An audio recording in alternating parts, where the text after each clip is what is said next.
Kamal சரோட work பண்ண இந்த journey ஒரு அருமையான ஜேர்னி.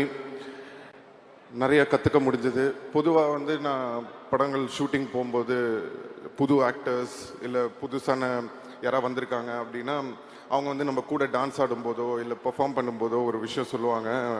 உங்களோட பெர்ஃபார்ம் பண்ணும்போது கொஞ்சம் பயமாக இருக்குது அப்படின்ற மாதிரி, கொஞ்சம் நர்வஸாக இருக்குது அப்படின்ற மாதிரிலாம் சொல்லுவாங்க. அப்போ நான் நினைப்பேன், ஒரு வேளை சும்மா நம்மளுக்காக சொல்கிறாங்க போல் இருக்குது நர்வஸாக இருக்குது அப்படின்லாம். அப்படின்னு பார்த்தா ஃபர்ஸ்ட் டைம் நான் கமல் சாரோட போய் நடிக்கும்போது இத்தனை நாளாக அவங்க எல்லாம் என்ன சொன்னாங்கன்றது எனக்கு அப்போ தான் புரிஞ்சுது. அப்படியே நெஞ்செல்லாம் படப்படன்னு ஆயிடுச்சு.